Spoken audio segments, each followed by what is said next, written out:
మనతో పాటు సుభప్రత పటేల్ గారు ఉన్నారు. ఒకసారి వారితో మాట్లాడడం. ఎట్లా చూస్తారన్న ఇవాళ బీఆర్ఎస్ పార్టీ రైతులకు మద్దతుగా ధర్నా చేస్తూ ఉంది?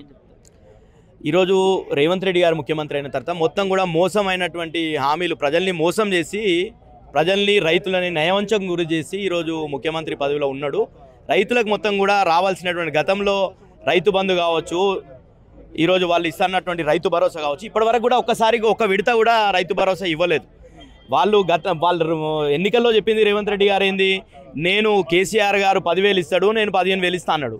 కానీ ఆ కేసీఆర్ గారు ఇచ్చేటటువంటి 5,000 రూపాయలే ఆ రోజు ఎన్నికల తర్వాత, అది పార్లమెంట్ ఎన్నికల్లో వస్తున్న నేపథ్యంలో 5,000 రూపాయలు వేయడం జరిగింది. కానీ వీళ్ళు ఈరోజు వానాకాలం సంబంధించినటువంటి 7,500, అదేవిధంగా గతంలో రబ్బీకి సంబంధించిన 2,500, ఇప్పుడు మళ్ళీ 7,500, మొత్తం కూడా ఒక్కొక్క రైతుకి ఒక ఎకరాకి 17,500 రేవంత్ రెడ్డి ప్రభుత్వం బాకీ ఉన్నది. కాబట్టి అది అమలు చేయాలని చెప్పేసి మీరు ఓట్లు వేసుకున్నారు. ఈరోజు మళ్ళీ ఓట్లకు వస్తున్నారు. స్థానిక సంస్థలు సర్పంచులు కావచ్చు, ఎంపీటీసీలు కావచ్చు, జెడ్పీటీసీలు కావచ్చు, ఇవన్నీ ఓట్లకు వస్తున్నారు. కాబట్టి ప్రజల్ని చైతన్యవంతం చేయాలి, ప్రజల పక్షాన బీఆర్ఎస్ పార్టీ నిలబడతాని లక్ష్యంతో ఈరోజు ధర్నా షాబాద్లో ధర్నా పెట్టడం జరిగింది.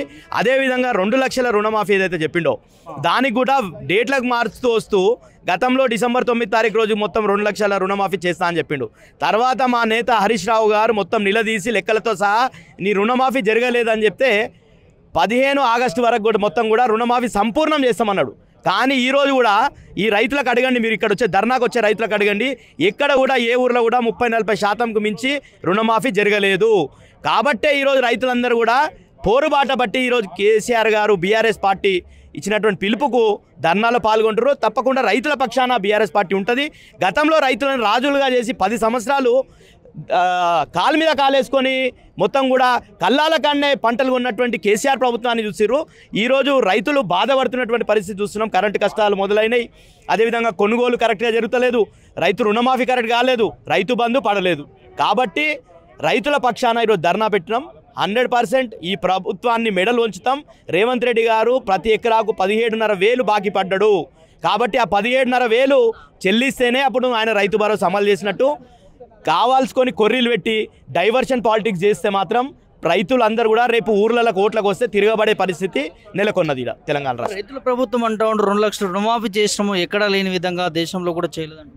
ఈరోజు ఏ ఊరికైనా పోదాం, రేవంత్ రెడ్డి గారు పుట్టినటువంటి కొండారెడ్డి పల్లికన్నా పోదాం, రేవంత్ రెడ్డి గారు గెలిచినటువంటి కొడంగల్లో ఆ నియోజకవర్గంలో ఏ ఊరికన్నా పోదాం, లేకపోతే ఈ షాబాద్లో ఇక్కడ మేము ధర్నా పెట్టినాం కదా, మీరు కూడా రండి మీడియాతోని ఒక ఊరికి పోదాం, పోయి ఆడనే రచ్చబండ కాడ కూర్చొని రైతులను పిలిచి అడుగుదాం.